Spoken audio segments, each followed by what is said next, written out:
Hydrogen ও iodine এর বিক্রিয়ায় উৎপন্ন হাইড্রোজেন আয়োডাইড এই বিক্রিয়াটির ক্ষেত্রে আমরা কেপি ও কেসি এর সাধারণ সমীকরণ নির্ণয় করব। তো এটি একটি খুব সহজ পদ্ধতিতে নির্ণয় করা দেখানো হচ্ছে। মনে করি এই বিক্রিয়াটি একটি ভি লিটার আয়তনের পাত্রে পি এটিএম চাপে সংগঠিত করা হচ্ছে। তাহলে যদি হাইড্রোজেনের ও আয়োডিনের প্রারম্ভিক মোল সংখ্যা আমরা মনে করি যে এ মোল হাইড্রোজেন আর বি মোল আয়োডিন নিয়ে বিক্রিয়াটি শুরু করা হয়েছে এবং সাম্যাবস্থায় বিয়োজন মাত্রা যদি আলফা হয়ে থাকে, তাহলে এই বিক্রিয়াটির জন্য সমীকরণটি দাঁড়াবে, বিক্রিয়াটিতে দেখা যাচ্ছে যে প্রারম্ভিক অবস্থায় অর্থাৎ টি সমান 0 যখন ছিল তখন এটা প্রারম্ভিক অবস্থা, হাইড্রোজেন এ মোল ছিল, আয়োডিন বি মোল ছিল, কিন্তু এইচআই তখন তৈরি হয়নি, এই জন্য এটাকে 0 মোল ধরা হচ্ছে। টি ইকুইলিব্রিয়াম বা সাম্য অবস্থায় যখন উপনীত হয়েছে তখন এ আলফা মোল পরিমাণ বিয়োজিত হয়েছে, বি এটাও আলফা মোল পরিমাণ বিয়োজিত হয়ে এইচআই তৈরি হয়েছে এবং যে এইচআইটা তৈরি হয়েছে সেটা 2 আলফা মোল পরিমাণ তৈরি হয়েছে। তাহলে আমরা এই সমীকরণটা পেয়েছি। এরপর যদি আমরা দেখি যে এর যদি পুরো বিক্রিয়াটা যদি ভি লিটার আয়তনের পাত্রে ঘটানো হয়, তাহলে এখানে হাইড্রোজেনের সাম্য অবস্থায় যে মোল সংখ্যা ছিল সেটাকে ভি বা আয়তন দিয়ে ভাগ করলে মোল ভাগ আয়তন হচ্ছে ঘনমাত্রা হবে, তখন যে মানটা পাওয়া যাবে সেটা হচ্ছে ঘনমাত্রা, অর্থাৎ এম মানে মোল পার লিটার। অনুরূপভাবে আয়োডিনের ঘনমাত্রা হবে বি মাইনাস আলফা মোল পার লিটার। অপরদিকে আমরা যেটা পাচ্ছি সেটা হচ্ছে এইচআই এর ঘনমাত্রা হচ্ছে 2 alpha by V mole per litre. তো এইভাবে আমরা মানগুলো এটার জন্য বের করতে পারি।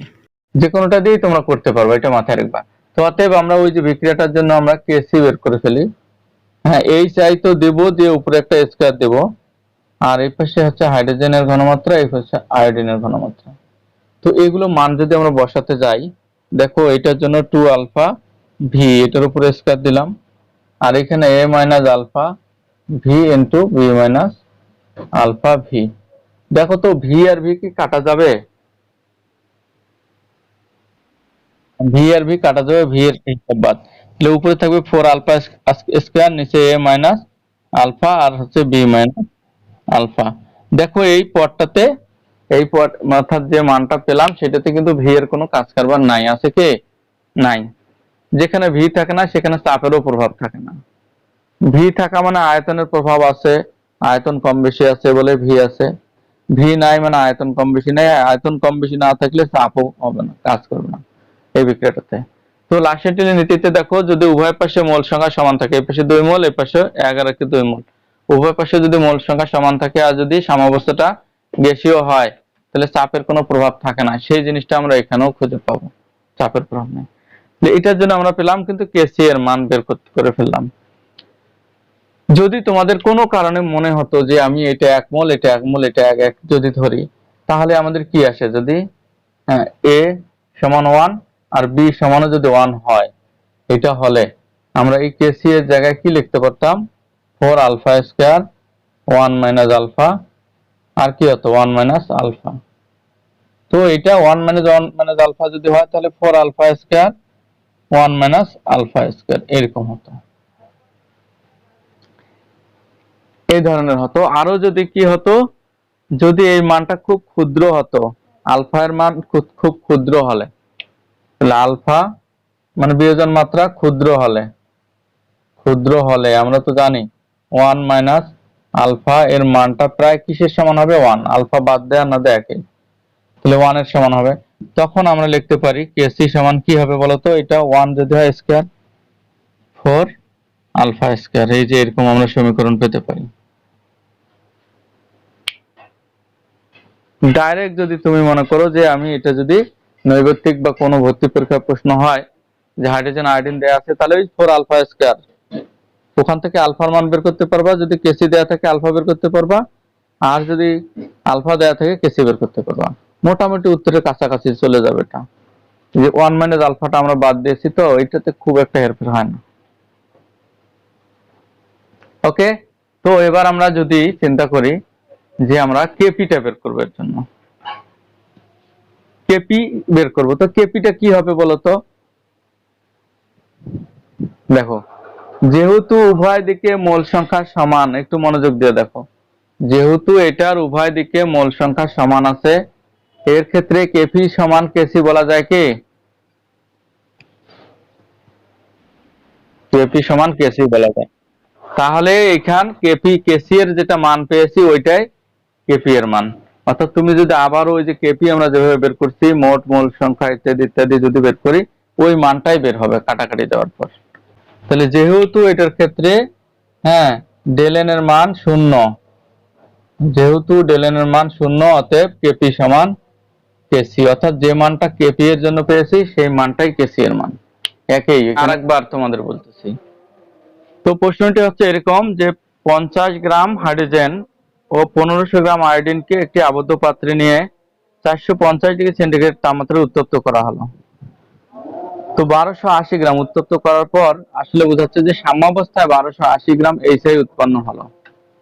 তাহলে আমাদের কেসিটার মান কত হবে? ঠিক আছে, কিন্তু এই প্রশ্নের মধ্যে এত কিছু নাই যে সাম্যাবস্থায় 1280 গ্রাম হলো কি হলো না, এগুলো নাই, কিছু নাই। কারণ শুরুতে তো হাইড্রোজেন এইচআই ছিলই না, তো অবশ্যই এটা সাম্যাবস্থার সময় হয়েছে, এই বিষয়টা তোমাদের বুঝে নিতে হবে। তো এই গাণিতিক সমস্যাটা করতে গেলে আমাদের কিন্তু মোল সংখ্যা লাগবে, মোল সংখ্যা ছাড়া এই কাজটা হবে না। এই জন্য শুরুতেই আমাদের মোল বের করে নিতে হবে। ওইখানে যে হাইড্রোজেনের 50 গ্রাম হাইড্রোজেন আছে, এটা কত মোল হবে দেখো। তাহলে আমরা এগুলোর মোল সংখ্যাগুলো আগে বের করে নেই। তাহলে অ্যান্সার শুরু করার আগে আমাদের লিখি 50 গ্রাম H2 সমান হচ্ছে 50 ভাগ হাইড্রোজেনের আণবিক ভর 2 সমান 25 মোল। এই দেখো এটা 25 মোল হলো। আর 1500 গ্রাম আয়োডিন, 1500 গ্রাম আয়োডিন সমান 1500 আয়োডিনের কিন্তু আণবিক ভর হচ্ছে 127 আর 127 254। এটা একটু হিসাব কষে দেখো তো কত আসে। 5.9 নাকি?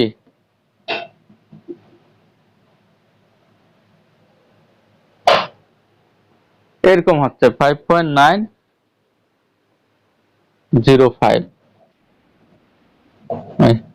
এটা হলো এত মোল।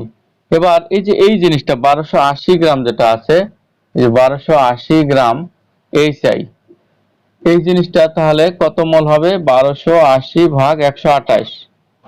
দেখো এই এইটা 127 আর একে হাইড্রোজেন 128 হলো।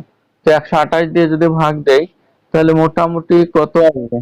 10 আসবে। এটা হবে 10 মোল। তো তোমাদের এটা মাথায় রাখতে হবে যে আমরা এদের মোলগুলো পেলাম। তো এখন আমাদের এই যে মানগুলো আমরা পেলাম, এই মানগুলো দিয়ে আমরা এখন ওই বিক্রিয়াটিতে আসবো। তাহলে বিক্রিয়াটিতে হাইড্রোজেন আর আয়োডিন নিয়ে কাজটা করা হয়েছিল, এবার হচ্ছে বিক্রিয়াটি হাইড্রোজেন প্লাস আয়োডিন নিয়ে 2HI, এটা হলো। তো প্রাথমিক অবস্থায় কত ছিল এটা আমাদের কি করা লাগবে? প্রাথমিক অবস্থায় আমরা কি কত কত ছিল একটু মনে আছে তোমাদের? প্রাথমিক অবস্থায় ছিল এটা টি সমান 0 যখন ছিল তখন এটা যে বের করলাম 25 মোল, আর এটা ছিল 5.905 এত মোল, এটা তো ছিলই না। তো আমরা যদি আমরা এইখানে লিখি টি সমান ইকুইলিব্রিয়াম অর্থাৎ সাম্যাবস্থায় যদি হয় তাহলে 25 মাইনাস ধরে নিলাম এক্স, আলফা না লিখে এক্স মোল। তো 5.905 মাইনাস এক্স, এখান থেকে এক্স পরিমাণ গেছে, এইখানে কি হয়েছে 2x হয়েছে কিনা? তাহলে আমাদের হিসাবে ওই জায়গায় হবে 2x এত মোল, তাই না? তো এইটা যদি হয় তাহলে এখন দেখো এই 2x এর যে মানটা, একটু মনোযোগ দিয়ে দেখো, এই যে 2x এর মানটা কিন্তু আমরা পেয়েছি। এইখানে কি হবে? 2x সমান কত হবে? 10 মোল ছিল কিনা বলো তো? এটা ছিল, হ্যাঁ। তাহলে 2x 10 মোল। তো আমরা এই কাজটা এইখানে না লিখে কোথায় লিখবো? এটা সাইড নোটে লিখবা 2x সমান 10 মোল, অতএব x সমান 5 মোল। এটা সাইড নোটে আমরা লিখে রাখবো। কেননা তাহলে আমাদের জায়গা কম লাগবে।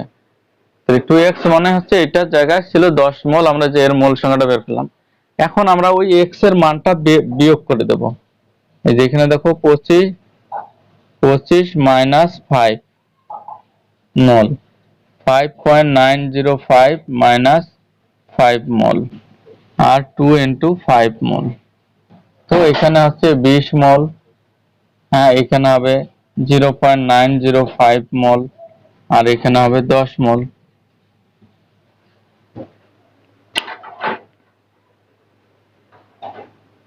ঠিক আছে না? এটা বুঝতে পেরেছো তো যে কোনটা কত মোল, এটা আমাদের ক্লিয়ার হয়ে গেল। এখন এই বিক্রিয়াটার ক্ষেত্রে যদি আয়তন ভি হয়, এখানে কিন্তু কোনো আয়তন দেয়া নাই, কিছুই দেয়া নাই। এই বিক্রিয়াটাতে আয়তনের কোনো কাজও নাই। আমরা জানি যে উভয় পাশে মোল সংখ্যা সমান হলে আয়তনেরও কাজ নেই, চাপেরও কোনো কাজ নেই। তো তবুও আমাদের হিসাবের সুবিধার্থে এইখানে মনে করে নেই, হ্যাঁ ধরি আয়তন ভি লিটার, আয়তনটা ধরে নিলাম যে ভি লিটার ছিল। বুঝছো তো? তো এই বিক্রিয়াটাতে আয়তনের কোনো কাজ নাই, তবুও আমরা ধরে নেব যে আয়তন ভি লিটার। সমস্যাটাতে কোনো প্রকার মোল বা চাপ দেয়া নাই, দেখো ওখানে মোলও নাই, চাপও নাই, কিছু নেই।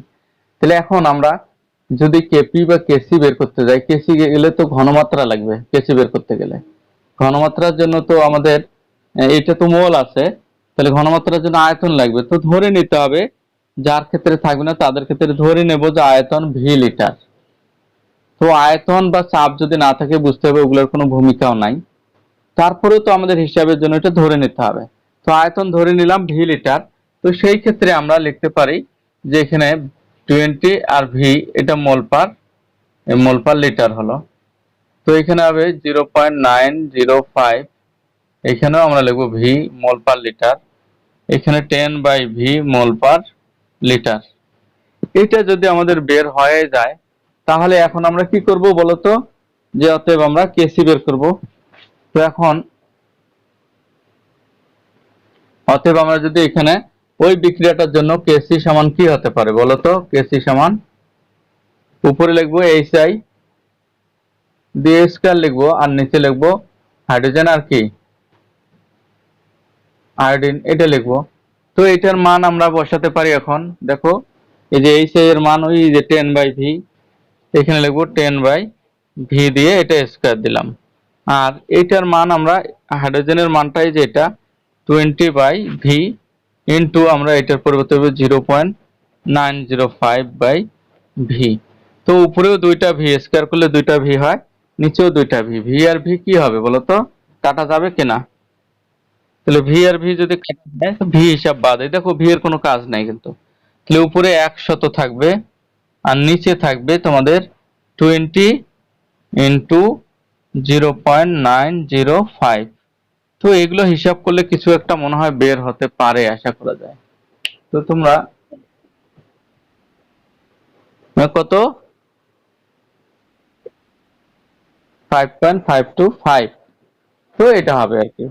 তো আমরা এটা বলতে পারি 5.525, 5.525। এটার কোনো এককও হবে না, কারণ উপরে আর নিচে সমান পরিমাণ, এখানেও দুইটা, এখানেও এই যে একটা দুইটা, তাহলে ঘনমাত্রার উপরেও যতগুলো ঘনমাত্রা, নিচেও ততগুলো, যে কারণে এর কোনো একক আর হবে না। এটাই হলো কেসি। এখন যদি আমি বলি কেপি এর মান, যেহেতু বিক্রিয়াটিতে কেপি ও কেসি এর মান সমান, অর্থাৎ উভয় দিকের মোল সংখ্যা সমান, তাই এই বিক্রিয়ার কেসি এর মানটি কেপি এর মান হবে, অর্থাৎ কেপি কেসি এর মান একই হবে। আরেকটি গাণিতিক সমস্যা তোমরা দেখতে পাচ্ছ যে এখানে 1 গ্রাম হাইড্রোজেন ও 46 গ্রাম আয়োডিনকে 450 ডিগ্রি সেন্টিগ্রেড তাপমাত্রায় উত্তপ্ত করলে যে এইচআই উৎপন্ন হয়, সেই এইচআই এর সাম্য যে মিশ্রণটা পাওয়া যায়, সেখানে 1.9 গ্রাম আয়োডিন অবশিষ্ট থাকে। তাহলে কেসি এর মান নির্ণয় করো। তাহলে এখানে দেখো যে আয়োডিন বিক্রিয়া করার পর যেটা অবশিষ্ট থাকে সেটা হচ্ছে 1.9 গ্রাম।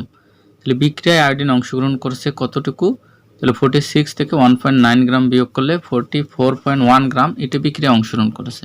তাহলে এর আমাদের মোল সংখ্যাটা বের করতে হবে।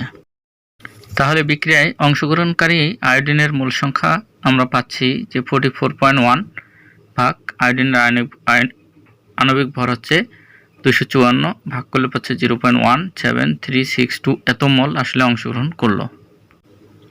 এরপর আমরা 1 গ্রাম যে হাইড্রোজেন রয়েছে সেটার মোল সংখ্যা বের করলাম, 2 দিয়ে ভাগ করলে 0.5 মোল। আর অবশিষ্ট যে আয়োডিনটা যেটা বিক্রিয়ায় অংশগ্রহণ করেনি সেটা হচ্ছে 1.9 গ্রাম। এটা অর্থাৎ কতটুকু মোল অবশিষ্ট রয়েছে সেটাকে 254 দিয়ে ভাগ করলে 7.48 × 10⁻³ মোল এটা পাওয়া যায়। তাহলে আমরা ফাইনালি সাম্য মিশ্রণ আমরা কি পাচ্ছি, যে বিক্রিয়ায় অংশগ্রহণকারী আয়োডিনের মোল সংখ্যা পেলাম, তারপর হচ্ছে হাইড্রোজেন কতটুকু নিয়ে শুরু করেছিলাম সেটার মোল সংখ্যা পেলাম, বিক্রিয়ার পর আয়োডিন কতটুকু বাকি থাকলো সেটা পেলাম। আমাদের আর কি দরকার আছে, যে এটা তৈরি হয় কি হয়, তৈরি এইচআই তৈরি হয়, তাই না? যে এই এইচআইটা যেটা তৈরি হলো সেই এইচআইটা কত মোল হবে। তো আমরা নরমালি যদি বিক্রিয়াটা দেখি, একটু মেশানো দরকার ছিল, বিক্রিয়াটি আগে লিখি। হ্যাঁ, এই বিক্রিয়াটি হাইড্রোজেন প্লাস আয়োডিন সমান 2HI। এই যে এই নরমাল যে বিক্রিয়াটা আমরা দেখতেছি সেটা কিন্তু হাইড্রোজেন আর আয়োডিন বিক্রিয়া করে এটা 2 মোল HI তৈরি করে ফেললো। তো এই বিক্রিয়াটাতে যদি তোমরা একটু লক্ষ্য করো যে 1 মোল হাইড্রোজেন আর 1 মোল আয়োডিন, এই যে পাশে যে হাইড্রোজেনটা আছে এটা 1 মোল আর এটা 1 মোল মিলে ওইটা কয় মোল তৈরি করে, 2 মোল তৈরি করে কিনা। তো আমি বিক্রিয়াটা এইখানে দেখো তো লেখা দেখা যাচ্ছে কিনা, হাইড্রোজেন প্লাস আয়োডিন 2HI, এটা দেখতে পাচ্ছ তো না? তো দেখো শুরুটা হলো আমাদের, হ্যাঁ দেখা যাচ্ছে। তো এটা যখন t সমান 0 সেইটাতে আমাদের এইটা ছিল কত মোল, এই 0.5 মোল, 0.5 মোল এটা ছিল। এটা যখন 0 ছিল এত মোল। আর এইটা যে জিনিসটা ছিল সেটা কিন্তু ছিল বিক্রিয়ায় যেটা অংশগ্রহণ করছে সেটা কিন্তু ওই পুরাটাই ছিল, ওইটার মোল আমরা বের করলাম না, পুরাটাই ছিল শুরুতে, অর্থাৎ 46 গ্রাম যেটা ছিল সেটা পুরোটাই ছিল। তো এটা আমি লিখলাম না। আচ্ছা, এই পাশে তো 0 ছিল, এই 46 গ্রাম কত মোল এটা তো বের করিনি, এটাই ছিল। তো এখন প্রশ্নটা হলো যে যখন এটা বিক্রিয়া অংশগ্রহণ করলো তাহলে এর কতটুকু অংশ অংশগ্রহণ করছে, এর কতটুকু অংশগ্রহণ করছে বলতো?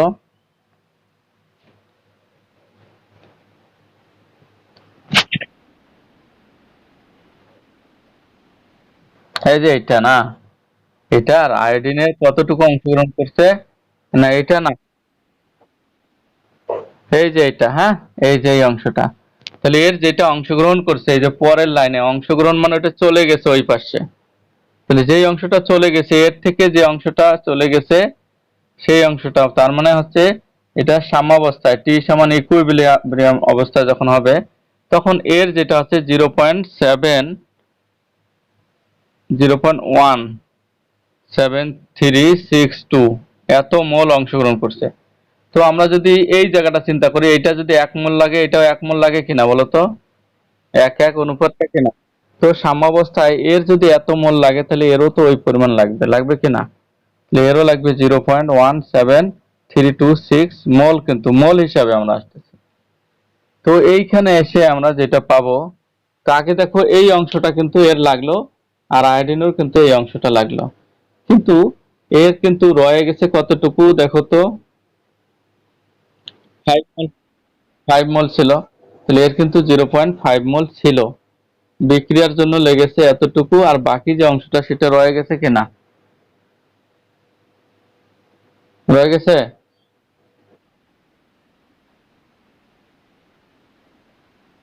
আচ্ছা, তো যাই হোক, তোমাদের এটা আমি এই একটা কাজ না করার জন্য ভেজালে পড়ছি। 46 গ্রাম আয়োডিন সমান, হ্যাঁ এই 46 ভাগ 254, কত হয় এটা বের করো তো, এটা বের করলে আমাদের ঝামেলাটা মিটে যায়। 0.181 ধরো এটা এত মোল হলো। তো তোমাদের এটা ক্লিয়ার করার জন্য আমাকে ওইটা লাগবেই এখন। এই 0.181 এইটা হচ্ছে টি সমান যখন 0 ছিল তখন এটা 0.5 মোল ছিল, আর এটা ছিল 0.18, এটা এত মোল, এত মোল। একটু লক্ষ্য করো, এটা ছিল 0 মোল, 0 মোল। এখানে যখন টি সমান সাম্যাবস্থায় পৌঁছালো, তখন এইখান থেকে এক্স পরিমাণ যাবে কিনা, 5 মাইনাস এক্স, এইখানে 0.181 মাইনাস এক্স এত মোল যাবে, এইখানে হবে 2x এত মোল, তাই না? তো আমরা যে এক্সটা পেয়েছি, এই এক্সটা আমরা বের করতে পেরেছি কোথা থেকে, যে বিক্রিয়া অংশগ্রহণ করছে। দেখো সাম্যাবস্থার পর মানে বিক্রিয়ার পর যে অংশটা ছিল সেটা পরে ছিল 1.9 গ্রাম, যেটা ছিল তার মানে বিক্রিয়া অংশগ্রহণ করছিল এত মোল, তাহলে এক্স এর মানটাই হচ্ছে এত। কি বুঝছো এবার? এই আমরা এই যেটা পেয়েছি এক্সটাই হচ্ছে 0.1732 মোল। তো আমরা এখানে এটা বসাই দেবো এখন, 0.5 মাইনাস এক্স, এই এক্স এর পরিবর্তে আমরা লিখবো 0.17362, এইখানেও লিখবো 0.181 মাইনাস 0.17362, আর এইখানে আমরা লিখবো 2 ইন্টু 0.17362 এত মোল। তো এইবার তোমাদের মনে হয় বিষয় ক্লিয়ার হবে। এইখান থেকে বিয়োগ করে যা বের হবে, এইখান থেকে বিয়োগ করে যেটা বের হবে সেটা কিন্তু এই যে এই জিনিসটা, বুঝছো? যে অংশটা অবশিষ্ট ছিল সেই অংশটা, এই জিনিসটা এখন বের হবে। তো তোমরা ওইটা দিতে পারো অথবা এখানে বিয়োগ করেও দেখতে পারো, কিছু একটা বের হবে। দেখো এটা 7.48 ইন্টু 10⁻³ এত মোল, এইটা বের হবে। আর এটা গুণ করলে যা হয় তাই। তো দেখি কি অবস্থা দাঁড়ায়।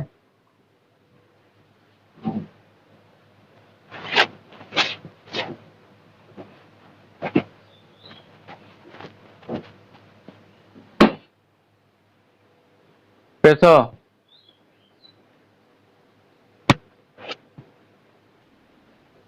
এইটা আমাকে বলো। হ্যাঁ, 0 পয়েন্ট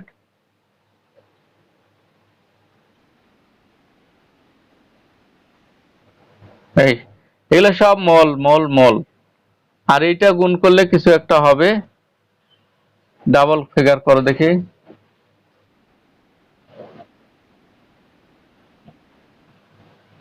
হ্যাঁ, এটাও এত মোল বের হলো।